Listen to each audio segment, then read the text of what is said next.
চালু হলো আধার সমস্যার পোর্টাল। যাদের কাছে আধার ডিঅ্যাক্টিভেশন লেটার বা আধার নিষ্ক্রিয়করণ চিঠি এসেছে, এই ধরনের আপনারা দেখতে পাচ্ছেন, আপনাদের সামনে আমি ওপেন করেছি। তাদের উদ্দেশ্যে রাজ্য সরকার এই আধার সমস্যার পোর্টাল চালু করলো, যেখানে আপনি এই পোর্টালের নাম নথিভুক্ত করতে পারবেন বা আপনার যে সমস্যা সেটা আপনারা কিন্তু দিতে পারবেন। সেটা আপনারা কীভাবে দেবেন, কি কি ডকুমেন্ট লাগবে, সব বিস্তারিত কিন্তু আপনাদেরকে এই ভিডিওর মাধ্যমে দেখিয়ে দেবো। তাই ভিডিওটিকে কোনোভাবে স্কিপ করবেন না, শেষ পর্যন্ত দেখবেন। যারা নতুন আছেন তারা অবশ্যই চ্যানেলটিকে সাবস্ক্রাইব করে দেবেন। আর এর লিঙ্ক আমি আমার ডিসক্রিপশানে দিয়ে রাখবো, সেখান থেকে কিন্তু আপনারা খুব সহজেই এই সাইটে চলে আসতে পারবেন।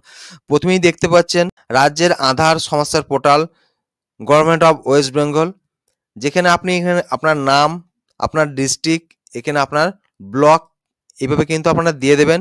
নিচে দেখতে পাচ্ছেন 12 ডিজিটের আধার নাম্বারটা, ফুল অ্যাড্রেস।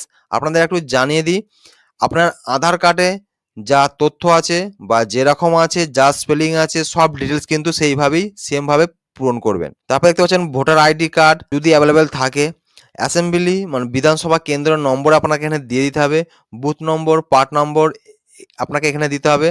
নেক্সট হচ্ছে আপনাকে আপলোড আধার ডিঅ্যাক্টিভেশন লেটার, মানে হচ্ছে আপনার আধার নিষ্ক্রিয়করণের যে চিঠি আপনি পেয়েছেন সেটা কিন্তু আপনাকে এখানে আপলোড করতে হবে পিডিএফ আকারে। আর যদি কোনো আপনার মন্তব্য থাকে সেখানে কিন্তু আপনারা এই ঘরটাতে আপনারা লিখে দিতে পারবেন।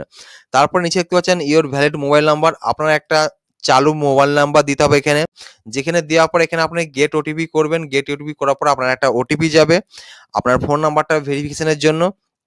ওটিপি যাওয়ার পর আপনাকে ওটিপি এখানে দিতে হবে। দেওয়ার পর এখানে দেখতে পাচ্ছেন সাবমিট অপশন, জাস্ট আপনারা সাবমিট করবেন। সাবমিট করলেই কিন্তু আপনার যে সমস্যাটা সেটা কিন্তু রাজ্য সরকারের কাছে সেটা চলে যাবে।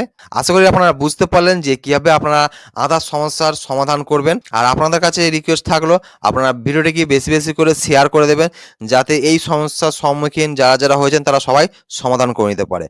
এই ভিডিওটি আপনাদের কেমন লাগলো অবশ্যই আমার কমেন্ট বক্সে জানাবেন। আবার দেখা হচ্ছে নেক্সট ভিডিও। ভালো থাকবেন, সুস্থ থাকবেন, বাই।